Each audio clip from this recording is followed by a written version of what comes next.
जय श्री श्री जगन्नाथ बलदेव सुब्रमण्य सुदर्शन जी की जय। श्री श्री राध माधव अष्ट सखी वृंद की जय। श्री श्री गौर निताय पंच तत्व की नरसिम्हदेव भगवान की। श्रील प्रभुपाद की जय। श्रील गुरुदेव की जय। ओम विष्णुपदाय कृष्ण प्रस्थाय भूतले श्रीमते जय पताक स्वामी नामने नमाचार्य पदय निताय पदाय गौर कदामदाय नगर ग्रहमताने नमो ओम विष्णुपदाय कृष्ण प्रस्थाय भूतले श्रीमते भक्ति वेदांत स्वामी नामने नमस्ते सारस्वते देवे गौरवाणी प्रचारणे निर्विशेष शून्यवादी पाश्चात्य देशतारणे जय श्री कृष्ण चैतन्य प्रभु नित्यानंद श्री अद्वैत गदाधर शिव सदि गौर भक्तवृंद। हरे कृष्ण कृष्ण कृष्ण हरे हरे हरे राम राम राम हरे हरे। मुखं करोति वाचालं पंगुं लंघायते गिरिं यत्कृपातमहं वन्दे श्रीगुरुं दीनतारिणं परमानन्दमाधवं श्रीचैतन्य ఈశ్వరం। హరి ఓం తత్సత్। సో ఈరోజు మనకి శయన ఏకాదశి కూడా ఉంది. మీ అందరికి ఒకసారి ఏకాదశి శుభాకాంక్షలు. మరియు ఈ క్లాస్కి వచ్చినందుకు కూడా అందరికి కూడా ధన్యవాదాలు. సో మనం మాట్లాడుకుందాము.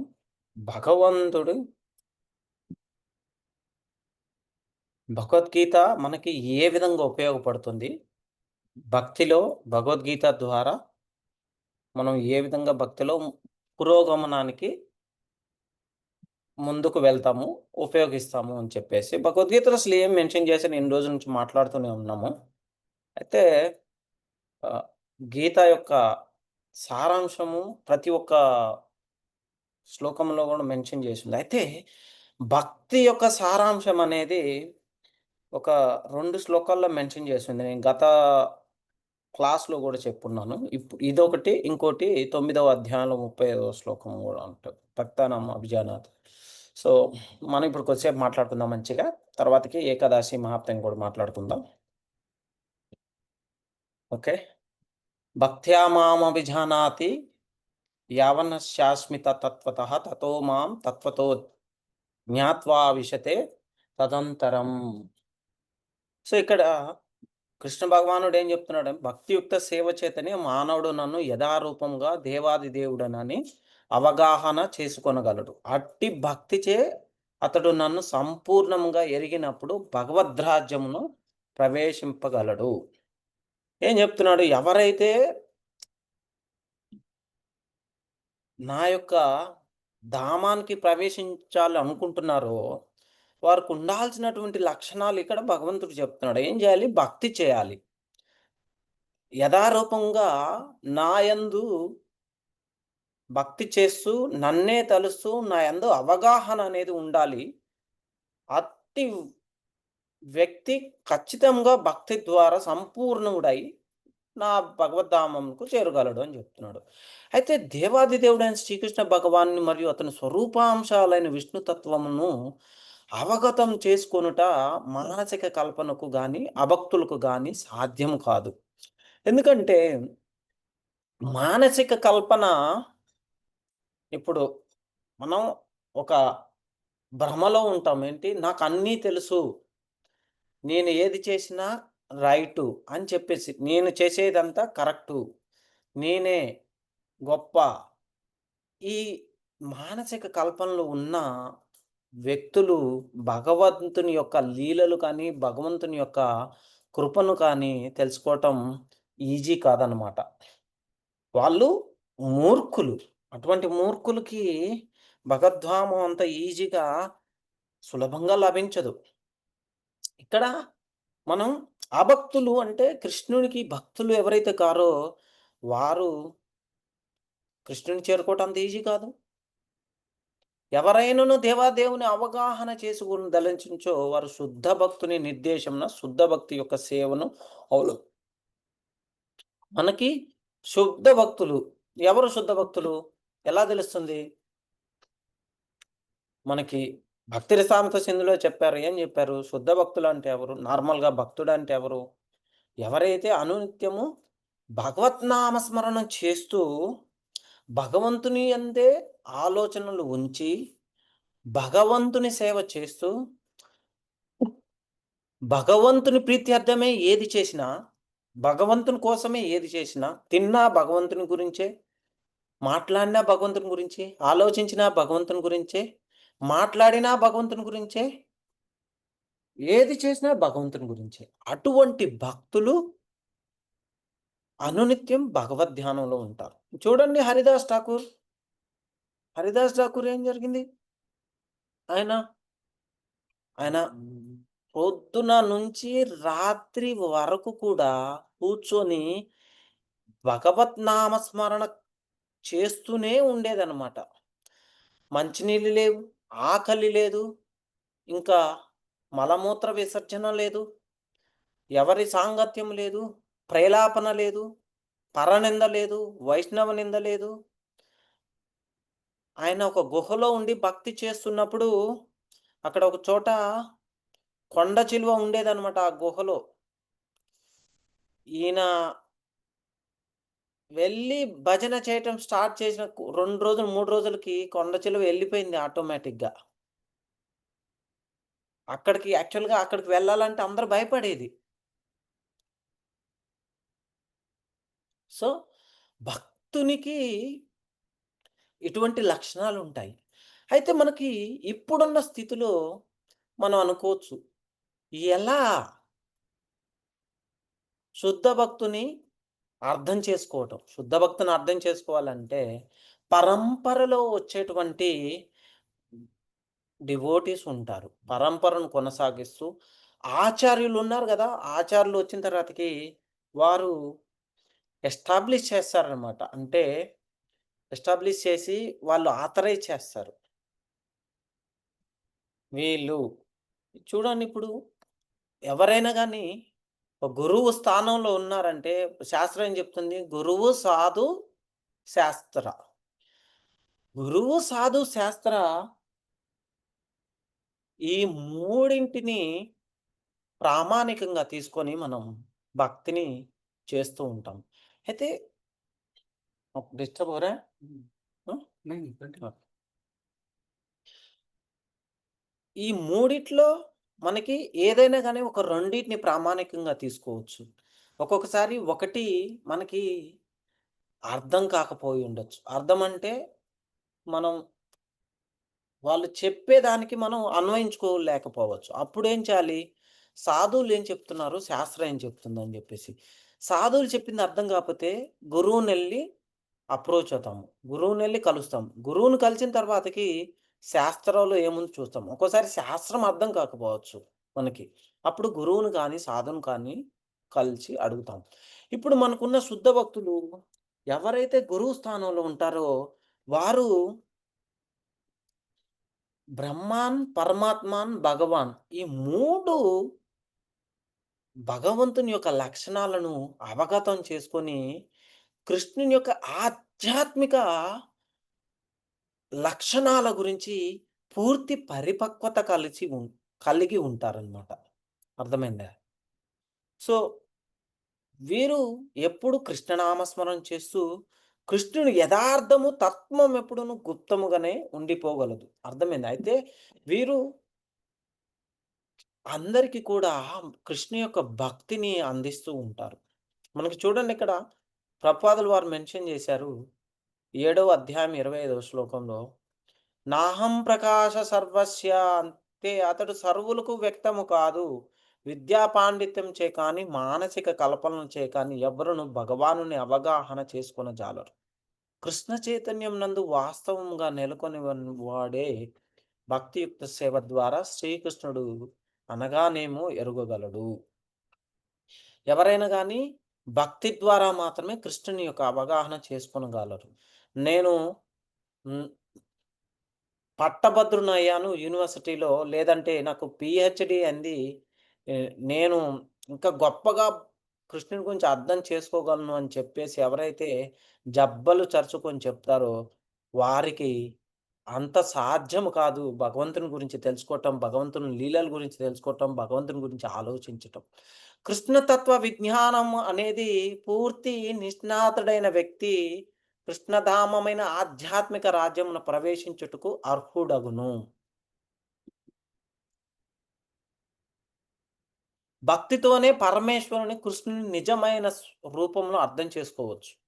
ఆ భక్తితో మనకు కలిగిన జ్ఞానాన్ని పొందిన తర్వాత కృష్ణుని దివ్య సేవలో స్థిరమవుతాము. మరియు కృష్ణునిలో యొక్క ధామానికి మనం చేరుకుంటాం.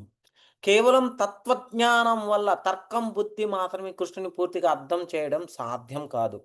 భక్తి అంటే ప్రేమ. ప్రేమతో సేవ ద్వారానే కృష్ణుని పరమతత్వాన్ని నిజంగా తెలుసుకోవచ్చు. భక్తితో కృష్ణుని అంగీకరించినప్పుడు కృష్ణుడు కూడా భక్తునికి తనను అనుగ్రహిస్తాడు. అప్పుడు భక్తుడు కృష్ణుని లోకంలోకి ప్రవేశించగలడు. కాబట్టి జ్ఞానంలో, భక్తిలో పులకరిస్తే భక్తితో కూడిన జ్ఞానం అది పరిపూర్ణం అవుతుంది. అయితే మనకిక్కడ చూడండి ప్రభుపాదులు వారు ఏం చెప్పారు? బ్రహ్మభూత స్థితిని పొందుట అనగా వ్యక్తిత్వమును కోల్పోవుటయని భావము కాదు. వాస్తవమునకు అట్టి స్థితి యందు కూడా భక్తియుక్త సేవ కలదు. అట్టి భక్తియుక్త సేవ ఉన్నంత కాలము భగవానుడు, భక్తుడు, భక్తి యోగ చూడండి 3 ఖచ్చితంగా ఉండాలి. భగవంతుడు కావాలి, భక్తుడు కావాలి, భక్తి కావాలి. ఇందాక 3 చెప్పాను. ఏంటి?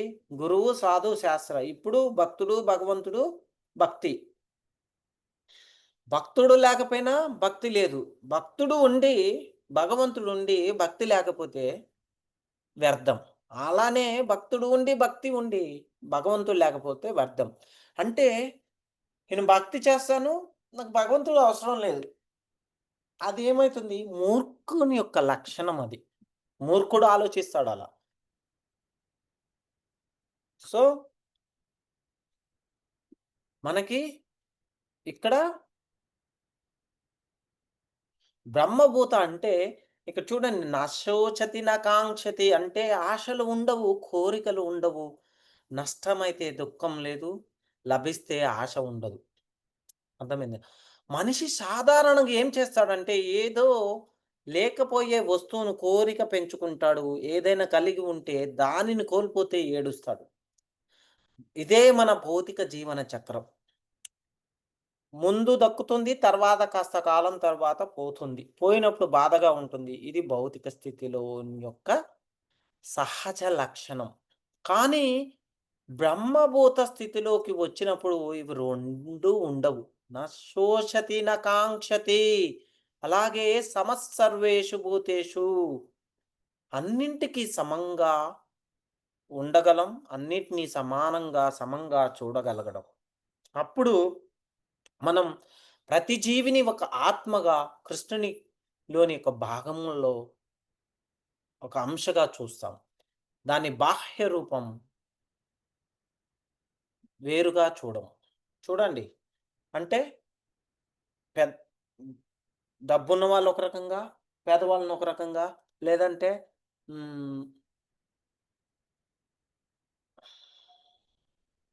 పెద్దవాళ్ళని ఒక రకంగా, చిన్నవాళ్ళని ఒక రకంగా, పేరు ఉన్న వాళ్ళని ఒక రకంగా, లేని వాళ్ళని ఒక రకంగా అలా చూడమనమాట. ఇదే నిజమైన సామాన్య భావం, నిజమైన సోదరత్వం.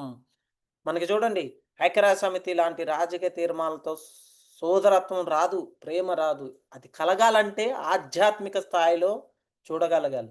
ఏదైనా గానీ ఒక సమస్య వచ్చినప్పుడు జనరల్‌గా మనం ఎవరిని అప్రోచ్ అవుతాము? ఇప్పుడున్న స్థితిలో ఎవరన్నా వచ్చేసి మనల్ని ఇబ్బంది పెడుతూ ఉంటే పోలీస్ ఠానాకు వెళ్తాం. రక్షక నిలయానికి. అక్కడికెళ్ళి అక్కడేమన్నా న్యాయం జరుగుతుందని జెప్పేసి చేతులు జోడించి, "అయ్యా! నువ్వే మాకు దిక్కు. నువ్వే కాపాడు. న్యాయాన్ని కల్పించు మాకు. ఈ యొక్క అభద్రతా భావం నుంచి మమ్మల్ని ఒక గొప్ప ఉన్నత స్థితికి చేర్చు." పోలీస్ స్టేషన్‌లో ఎలా దొరుకుతుంది? అది దొరకదు. ఉన్న స్థితికి చేరాలంటే భక్తి చేయాలి. నువ్వు ఉన్నతంగా ఆలోచించాలి. పోలీస్ స్టేషన్‌లో ఏం చేస్తాడు? ఒక వస్తువు పోయిందని కంప్లెయింట్ ఇస్తే దాన్ని వెతుకు దొరికితే ఇస్తాడు. లేదంటే లేదయ్యా అది కనపడలేదని జెప్తాడు. అంతవరకే కదా! ఆయనేం జేస్తాడు? లేదనుకో, మనం కొన్ని అనుమానం ఉంది అది ఇది అని జెప్తే తీసుకెళ్ళి కొంతమంది మీద కేసు పెడతాడు. తీసుకెళ్ళేసి జడ్జి దగ్గరకి తీసుకెళ్తాడు. అయితే అక్కడ గూడా ఎవరైతే జడ్జి ఉంటాడో న్యాయ నిర్ణేత ఒక న్యాయ నిర్ణేత మీద మనం పూర్తి అవగాహన, నమ్మకంతో వెళ్తాము. ఎందుకు? న్యాయం జరుగుతుందని. అక్కడ గూడా న్యాయం జరగలేదనుకో ఏమవుతుంది? మనకి అశాంతి కలుగుతుంది. కానీ ఇక్కడ చూడండి, గురువు దగ్గరికి వెళ్తాం మనం.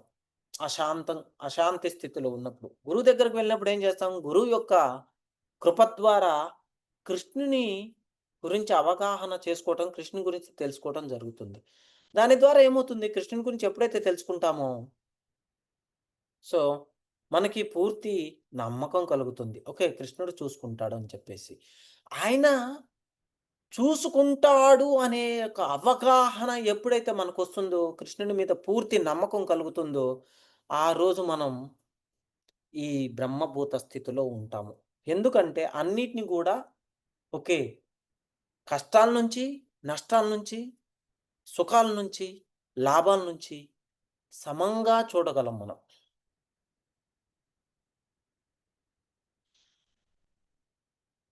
సత్యమైన సభ్రాతత్వం, సమానత్వం, ప్రేమ ఇవన్నీ కూడా మనకి సాధ్యమవుతాయి. సమస్సర్వేషు భూతేషు మద్భక్తే లభతే పరాం. అంటే నిజమైన శుద్ధ భక్తి ఆ స్థాయిలోనే మొదలవుతుంది. అప్పుడు మాత్రమే మనం కృష్ణుని సేవకు పూర్తిగా అర్హులమవుతాం. కృష్ణుడు మన సేవను ఆ సమయంలోనే స్వీకరిస్తాడు.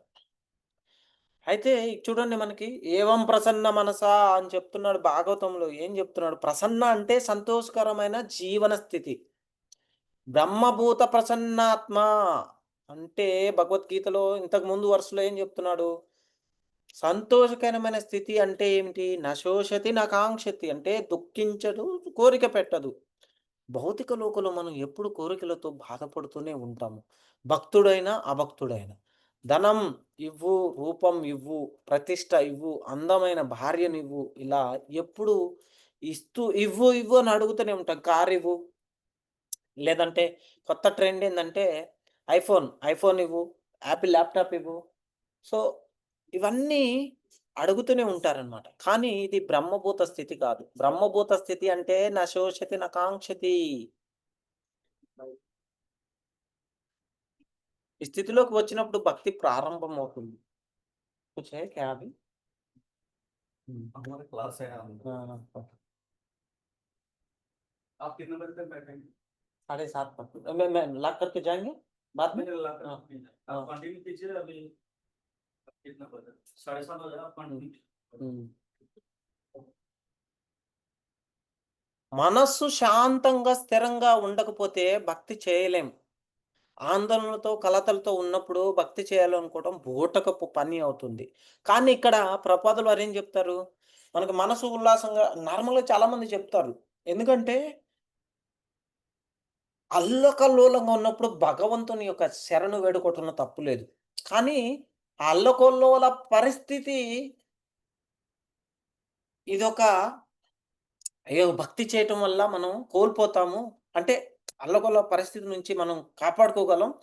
బూటకంగా ఆలోచించొద్దు. ఏందంటే ప్రశాంతత కోసం మనం ఖచ్చితంగా భగవంతుని శరణు వేడుకోవాలి. భగవత్నామ స్మరణ చేయటం, భగవద్గీత చదవటం, భాగవతం చదవటం, రామాయణం చదవటం ద్వారా ఏమవుతుందంటే అంతా మంచే జరుగుతుంది మనకి. కొంతమంది ఒక్కసారిగా వైష్ణవుడిని అయ్యా! నంటూ ఎక్కడో ఒంటరిగా కూర్చొని జపిస్తానంటారు. అది మోసం. ఎందుకంటే మనస్సు శుద్ధం కాకుండా నశోషతి నకాంక్షతి స్థితి పొందకపోతే మనసు ఎల్లప్పుడూ అశాంతంగానే ఉంటుంది. అది భౌతిక పరిస్థితిలో సహజం.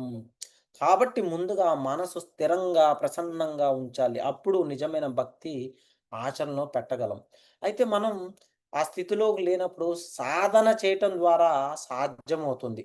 అర్థమైందే గదా! సాధన చేయటం ద్వారా సాధ్యమవుతుంది.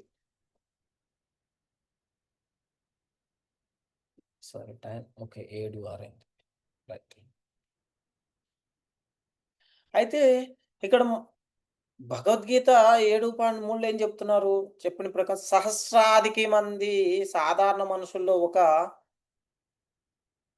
యశాలి మాత్రమే జీవన పరిపూర్ణత కోసం ప్రయత్నిస్తాడు. యజ్ఞశాలి. ఓకే.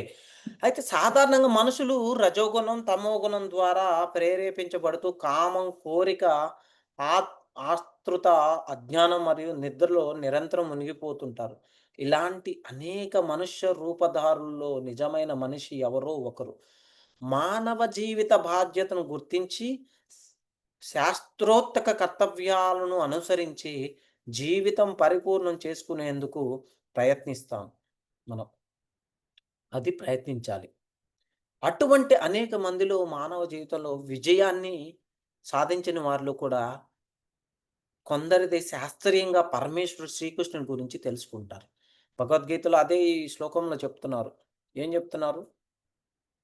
శ్రీకృష్ణుని శాస్త్రీయ జ్ఞానం భక్తి యోగ రూపంలో భక్తి ప్రక్రియ ద్వారానే బోధించబడుతుంది. ఇక్కడ కూడా అదే సత్యం నిర్ధారించబడింది. సామాన్య మనిషి లేదా మానవ జీవిత విజయాన్ని సాధించిన వాడు కూడా శాస్త్రీయంగా లేదా సంపూర్ణంగా భగవంతుని వ్యక్తిత్వాన్ని గ్రహించలేడనమాట. మనిషి జీవితం పరిపూర్ణమైందని చెప్పగలగడం అతను భౌతిక పదార్థం ఫలితం కాదని, ఆత్మ మాత్రమేనని తెలిసినప్పుడు జరుగుతుంది. ఒకసారి తనకు పదార్థంతో సంబంధం లేదని తెలిసిన వెంటనే భౌతిక కోరికలు వదిలి ఆధ్యాత్మిక ప్రేరణతో జీవిస్తాడు. ఇలాంటి విషయాన్ని సాధించడం రజస్య, తమస్య గుణాల కంటే మించిన స్థితిలో ఉన్నప్పుడు సాధ్యమవుతుంది. అంటే బహిష్కృతమైన బ్రాహ్మణ లక్షణాలు కలిగి ఉన్నప్పుడు సాధ్యమవుతుంది. బ్రాహ్మణుడు సత్వగుణానికి ప్రతీక. సత్వగుణం లేని ఇతరులు క్షత్రియులు, వైశ్యులు, శూద్రులు లేదా శూద్రుల కంటే తగ్గినవారు. అయితే బ్రాహ్మణ స్థితి తన మంచి లక్షణాల వలన మానవ జీవితంలోని అత్యున్నత స్థితి. బ్రాహ్మణ స్థితిని అంటే నేను ఈ బ్రాహ్మణ కుటుంబంలో పుట్టాను. నేను సాత్వికం కలిగి ఉన్నానంటే అది కాదు. మనలో ఆ లక్షణాలు ఉండాలి. సాత్విక లక్షణాలు ఉండాలి. స్వతహాగా వస్తావివి. ఇవి రాకపోతే భక్తి చేయటం ద్వారా కూడా సాధ్యమవుతుంది. స్ సులభంగా మనలో ఉన్నటువంటి రజ, తమో గుణాలను త్యజించాలి. వాటిని అధిగమించినప్పుడే బ్రాహ్మణ స్థితికి చేరుకుంటాం. కాబట్టి కనీస బ్రాహ్మణ లక్షణాలను పొందకపోతే ఒకరు భక్తుడుగా ఉండలేడు. భక్తుడు తన కర్మల ద్వారా బ్రాహ్మణుడే కానీ అది సరిపోదు. పైగా అటువంటి బ్రాహ్మణుడు వాస్తవానికి వైష్ణవుడిగా మారాలి. అర్థమైంది గదా! అప్పుడు మాత్రమే అతను నిజంగా పరమాత్మ స్థితిలో ఉన్నట్లు అవుతుంది. శుద్ధ వైష్ణవుడు ముక్తాత్మ. అతను బ్రాహ్మణ స్థితి కన్నా కూడా అధికంగా దానికంటే అవధి మించి ఉన్న ఒక ఆధ్యాత్మిక స్థితిలో ఉంటాడు. భౌతిక స్థితిలో బ్రాహ్మణుడు కూడా శరత్పడిన ఆత్మే. అంటే ఎందుకంటే బ్రాహ్మణ స్థితిలో బ్రాహ్మణ పరిచయం, ఆధ్యాత్మికత తెలుసుకుంటాడు. కానీ పరమేశ్వరుని శాస్త్రీయ జ్ఞానం తెలియదు. బ్రాహ్మణ స్థితిని మించి వాసుదేవ స్థితిని చేరినప్పుడే శ్రీకృష్ణుని వ్యక్తిత్వాన్ని నిజంగా తెలుసుకోవచ్చు. భగవంతుని వ్యక్తిత్వ జ్ఞానం ఆధ్యాత్మిక విద్యలో ఉన్న ఒక ఈ కళాశాల విద్యార్థులకే అధ్యయనం చేయదగినది. అర్థమైందా? ఆజ్ఞను లేదా పరిమిత జ్ఞానం కలవారు పరమేశ్వరుని అర్థం చేసుకోలేక తమ కామ ప్రకారంగా కృష్ణుని వ్యాఖ్యానిస్తారు. వాస్తవానికి భౌతిక గుణాలు కలుషితత నుండి పూర్తిగా ముక్తి పొందకపోతే బ్రాహ్మణ స్థితిలో ఉన్నప్పటికీ పరమేశ్వరుని శాస్త్రీయ జ్ఞానం పొందలేము. ఎప్పుడైతే మనకి ఆ అర్హత అనేది వస్తుందో బ్రాహ్మణుడు వాస్తవానికి వైష్ణవుడిగా మారినప్పుడు ముక్తి స్థితిలో తనను ప్రేరేపించుకున్నప్పుడు మాత్రమే భగవంతుని వ్యక్తిత్వం ఏమిటితో తెలుసుకోగలుగుతాం. మహాపరమాత్మ విజ్ఞులు ఇలా పరమపురుషుని కార్యాచరణను వర్ణిస్తారు. కానీ శుద్ధ భక్తులు ఈ లక్షణాలను మించిన మరింత మహిమావంతమైన పరమ ఆధ్యాత్మిక సత్యాలను దర్శించగల గొప్ప అర్హత కలవారు. భగవంతుడు కేవలం తన విభిన్న శక్తుల భౌతిక ప్రదర్శనల సృష్టికర్త, వినాశనకర్త మాత్రమే కాడు. అతను ఒక సాధారణ సృష్టికర్త, వినాశనకర్త కన్నా ఎక్కువ. ఎందుకంటే ఆయన ఆనంద స్వరూపం అంటే ఆనంద లక్షణం ఉంటుంది. ఆనంద స్వరూపాన్ని కేవలం శుద్ధ భక్తులే సరిగ్గా గ్రహించగలరు. ఇతరులు కాదు. నిర్గుణవాదులు, అవ్యక్తవాదులు భగవంతుని విస్తృతమైన సర్వవ్యాపక ప్రభావాన్ని మాత్రమే తెలుసుకొని తృప్తి చెందుతారు. దీన్నే బ్రహ్మానుభూతి అంటారు. నిర్గుణవాదిని మించిపోతాడు ఒక యోగి. ఎందుకంటే అతను భగవంతుని తన హృదయంలో పరమాత్మగా భగవంతుని ఒక అంశ స్వరూపంగా దర్శిస్తాడు. కానీ శుద్ధ భక్తులు భగవంతుని ఆనంద శక్తిలో నేరుగా భాగస్వాములవుతారు. ప్రేమభరితమైన సేవ, పరస్పర క్రియ ద్వారా వైకుంఠ లోకాల్లో అవి నిత్యమైన స్పష్టులు. భగవంతుడు తన పార్షదులతో కలిసి ఉంటూ వివిధ ఆధ్యాత్మిక రసాల్లో శుద్ధ భక్తులు ప్రేమభరితమైన సేవలను ఆనందంగా స్వీకరిస్తూ ఉంటాడు.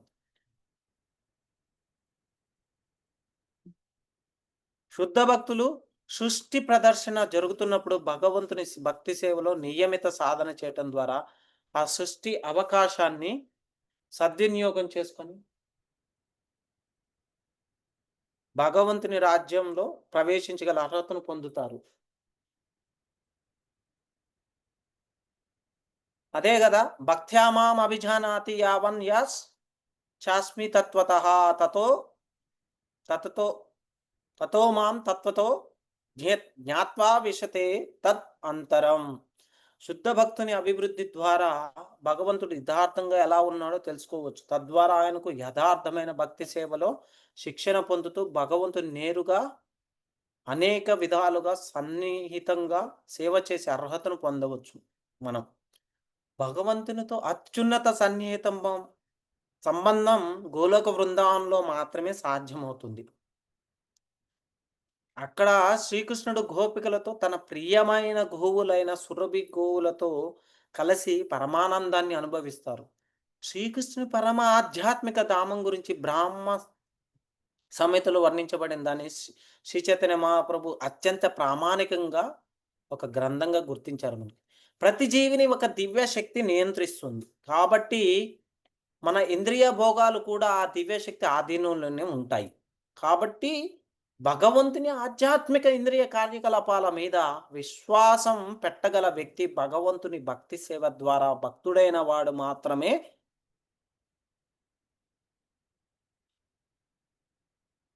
భక్తుడవుతాడు. ఇతరులు కాదు.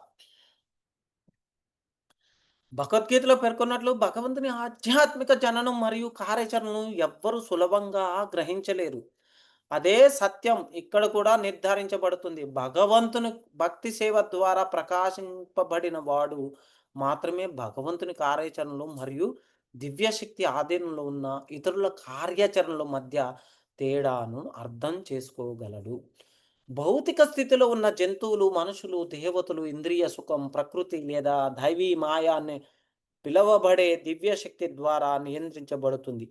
ఇంద్రియ సుఖాన్ని పొందడంలో ఎవ్వరు స్వతంత్రులు కారు. ఈ భౌతిక ప్రపంచంలోని ప్రతి ఒక్కరూ ఇంద్రియ సుఖం కోసం ప్రయత్నిస్తూనే ఉంటారు. స్వయంగా దివ్యశక్తి ఆధీనంలో ఉన్న వ్యక్తులు కృష్ణుని ఇంద్రియ సుఖం విషయంలో ఆయన ఏ శక్తి ఆధీనంలోనూ లేడని, ఆయన స్వతంత్రం అని విశ్వసించలేరు. ఆయన ఇంద్రియాలు ఆధ్యాత్మికమని వారికి అర్థం కావడం జరగదు. బ్రహ్మ సంహితలో భగవంతుని ఇంద్రియాలు సర్వశక్తివంతమైనవిగా వర్ణించబడ్డాయి. అంటే ఏ ఇంద్రియంతోనైనా ఇతర ఇంద్రియాల కార్యాచరణను నిర్వర్తించగలడని పరిమిత ఇంద్రియాలతో ఉన్న యొక్క లక్షణాలు ఎవరైతే కండిషన్ అంటే ఈ యొక్క బద్ధజీవులు భగవంతుడు తన శ్రవణ శక్తి భోజనం చేయగలడని, కేవలం చూపుతో సంతానోత్పత్తి చేయగలడని నమ్మలేరు. ఆదిన జీవితంలో ఉండే జీవికి ఇలాంటి ఆధ్యాత్మిక ఇంద్రియ కార్యాచరణలు కలలో కూడా రావు. కానీ భక్తి యోగం ద్వారా మాత్రమే భగవంతుడు మరియు ఆయన కార్యాచరణలు ఎల్లప్పుడూ ఆధ్యాత్మికమే అని అర్థం చేసుకోవచ్చు. సో, మనకి పరమేశ్వరుడైన భగవంతుని నిజమైన స్వరూపాన్ని తెలుసుకోవడంలో విఫలమయ్యాము అనంటే, కానీ మనకు మిగిలేది ఒకటే సహజమైన జ్ఞానంగా మన గౌరవ ప్రమాణాలను ఆయనకు సమర్పించటం. అర్థమైందా? యో ఒక ప్రశ్న వేయవచ్చు మనం. తాడుకోల తాడుకోల లాంటి లెక్కల వాడు. అంటే తక్కువ దృష్టి కలిగిన వాడు. పదాలు, మనసు, అహంకారం వీటిని నియంత్రించే దేవతలు అయిన వేదాలు, బ్రహ్మ, రుద్ర, బృహస్పతి మొదలైన అన్ని దేవతలకి ఆయన్ను గ్రహించడం సాధ్యమే. అయితే ఈయన ఈ తెలియని వస్తువుల గురించి భక్తులు ఎందుకు అంత ఆసక్తిగా ఉంటారు అని. దానికి సమాధానం ఏమిటంటే, భక్తులు భగవంతుని లీలలను గావిస్తూ పొందే ఆధ్యాత్మిక ఆనందం భక్తులు కాని వారికి, వారి ఆలోచనకు అర్థం కాని అటువంటి ఒక గొప్ప లక్షణం. ఏ వ్యక్తికైనా ఆధ్యాత్మిక ఆనందంలో రుచించకపోతే అతను తాను ఊహించుకున్న సిద్ధాంతాల నుంచి తిరిగి వెనక్కి వస్తాడు. అందుకంటే అవి నిజమని లేదా ఆనందాన్ని ఇస్తాయని అనిపించవు. భక్తులు కనీసం ఈ స్థాయి అర్థం చేసుకుంటారు. పరమ సత్యం పరమేశ్వరుడైన విష్ణువు అని వేద మంత్రాలు దీన్ని ధృవీకరిస్తాయి. ఓం తద్విష్ణో పరమం పదం పశ్యంతి సూరయః. మనకి భగవద్గీతలో అదే చెప్తున్నాడు. వేదేశ సర్వైర్ అహం వేద వేద్య. వేద జ్ఞానాన్ని అభ్యసించడం ద్వారా శ్రీకృష్ణుని తెలుసుకోవాలి. కేవలం అహం, నేను అనే పదాన్ని వ్యక్తీకరించి అర్థం చేసుకోవడం తప్పు. భగవంతుని పరమ సత్యాన్ని తెలుసుకోవడానికి ఒకే మార్గం భక్తి అని భగవద్గీతలో మనకి శ్లోకంలో చెప్పడం జరిగింది. భక్త్యా మాం అభిజానాతి యావన్ యశ్చాస్మి తత్వతః. కేవలం భక్తి ద్వారానే భగవంతుడు పరమ సత్యం అని బ్రహ్మ మరియు పరమాత్ములు ఆయన యొక్క కేవలం అంశ స్వరూపాలు మాత్రమని తెలుసుకోవచ్చు. దీన్నే మహర్షి మైత్రేయ కూడా ఈ శ్లోకంలో ధృవీకరిస్తున్నారు. భగవంతుని పట్ల ఆయన నమః అనే విధంగా భక్తి శ్రద్ధతో సమర్పణ చేస్తున్నారు. మైత్రేయుడు విదుర్ విదురుడు, మహారాజు పరీక్షిత్తు, సుఖదేవ్ గోస్వామి లాంటి మహర్షులు, భక్తులు పాత చిహ్నాలను అనుసరించి భగవంతుని ఆధ్యాత్మిక భక్తి సేవలో నిమగ్నం అవ్వడం ద్వారా మాత్రమే బ్రహ్మ మరియు పరమాత్మ స్థాయి మించి ఉన్న భగవంతుని పరమరూపాన్ని తెలుసుకోవచ్చు. ఓకే. మనం ఏం చేద్దామంటే ఇప్పుడు ఓకే. కొన్ని తెలుగులో మన కొద్దిగా మనం యజ్ఞాన్ని నిర్వహించేటప్పుడు భగవంతుని కృపను పొందడానికి 7 ఆధ్యాత్మిక మార్గాలున్నటి. విలువైన వస్తువులు లేదా భోజ్యాలను సమర్పించడం, విశేషమైన స్థలాన్ని అనుసరించి చేయడం, విశిష్టమైన కాలాన్ని అనుసరించి చేయడం, శ్లో శ్లోకాలను సమర్పించడం, పురోహితుల ద్వారా నిర్వహించడం, పురోహితులకు దానాలివ్వడం, నియమాలను ఖచ్చితంగా పాటి ఈ విధమైన ఏర్పాట్ల ద్వారా ఎల్లప్పుడూ భగవంతుని పొందడం సాధ్యం కాదు. కానీ భగవంతుడు తన భక్తుల పట్ల అపార ప్రేమ కలవాడు. అందువల్ల మహారాజ్ నాభి భక్తి, విశ్వాసంతో కలుషిత రహితమైన మనస్సుతో భగవంతుని ప్రార్థన చేసి ప్రవర్గమా విధానంలో ఒక యజ్ఞం నిర్వహించినప్పుడు భగవంతుడు తన భక్తుల పట్ల ఉండే ప్రేమ వలన జయింపలేరని మరియు ఆకర్షణమైన చతుర్భుజ రూపంలో మహారాజు నాభి ఎదుట ప్రత్యక్షమయ్యాడు. అర్థం చేసుకోవచ్చు మనం. సో, నేను ఇప్పటితో ఇది ఎండ్ చేస్తున్నాను. ఇంగ ఏకాదశి గురించి మాట్లాడుకుందాం. అయితే ఇది ఈరోజు శయన ఏకాదశి. ఈరోజు ఇప్పటి నుంచి చతుర్మాస స్టార్ట్ అవుతుంది ఏకాదశి నుంచి. ఈ ఏకాదశి నుంచి మనకిగ కార్తీక మాసం లాస్ట్ ఎండ్ భీష్మ పంచకి ముందు కొన్ని 4 రోజులు, 5 రోజుల ముందు ఏకాదశి వస్తుంది. అప్పుడు ఇక మనకి ఈ భగవంతుడు ఇప్పుడు శయన స్థితిలో ఉంటారు. ఈ 4 నెలలు నిద్రపోతారు. ఈ నిద్రించు 11వ రోజనమాట అని అర్థం. లేదా మహా ఏకాదశి. అంటే మహత్తర ఏకాదశి లేదా ప్రథమ ఏకాదశి. ఈరోజు మనకి ప్రథమ ఏకాదశే గదా! యెస్ చెప్పండి. తొలి ఏకాదశి అంటారు గదా! ఇది ఆషాఢ మాసంలోని శుక్లపక్ష ఏకాదశి చంద్రమాసంలోని 11వ రోజు. సాధారణంగా జూన్, జూలైలో వస్తుంది. అందుకే దీన్ని ఆషాఢ ఏకాదశి. ఆషాఢ ఏకాదశి మనకి పండర్‌పూర్‌లో చాలా ఫేమసు. ఈ ఆషాఢ శుద్ధ ఏకాదశి ఏం చేస్తారంటే, కొన్ని వందల కిలోమీటర్ల నుంచి నడుచుకుంటూ వస్తారు భక్తులు ఈరోజు భగవంతుని పండర్‌నాథ్ దర్శనం కోసం. ఈ రోజున క్షీరాబ్ధిశయ విష్ణువు, క్షీరోదక సాయి విష్ణు పాల సముద్రం అనే విశ్వ సముద్రంలో శేషనాగుని మీద నిద్రకు ఉపక్రమిస్తారు. దీన్ని దేవశయని ఏకాదశి అంటే దేవుడు నిద్రించే ఏకాదశి లేదా హరిశయన ఏకాదశి అంటే విష్ణువు నిద్రించే ఏకాదశిని కూడా పిలుస్తారు. 4 నెలల తర్వాత అంటే కార్తీక మాసంలోని శుక్లపక్ష ఏకాదశి రోజున అక్టోబరు, నవంబర్ ఇందాక చెప్పుకున్నాం గదా! ఆ ప్రబోధిని ఏకాదశి నాడు భగవంతుడు మళ్ళీ మేల్కొంటాడు. ఈ 4 నెలల కాలాన్ని చతుర్మాస్యం అంటారు. ఇదే వర్షాకాలంతో కూడా సమన్వయం అవుతుంది. అందువల్ల ఈ శయన ఏకాదశి అనేది చతుర్మాస్య ప్రారంభ దినంగా భావించబడుతుంది. ఈ రోజు నుంచి భక్తులు చతుర్మాస్య వ్రతం ప్రారంభించి విష్ణువును వారి యొక్క సాంగత్యాన్ని పొందడం నియమితంగా ఆచరిస్తారు. Where going? I'll come back. 10, 15 minutes. I thought you would have got a mobile. Sorry. Sorry ఏమనుకోమాకండి. ఈరోజు బాగా డిస్టర్బ్ అయితుంది మీ అందరికి. అయితే భవిష్య ఉత్తర పురాణం నుంచి శయనేకాదశి, పద్మేకాదశి మహాత్యం ధార్మిక చక్రవర్తి యుధిష్ఠిర మహారాజు అడిగారనమాట. ఓ కేశవ, ఆషాఢ మాసపు శుక్లపక్ష ఏకాదశి ఏ పేరుంది? ఆ పవిత్ర దినానికి ఆరాధ్య దేవత ఎవరు?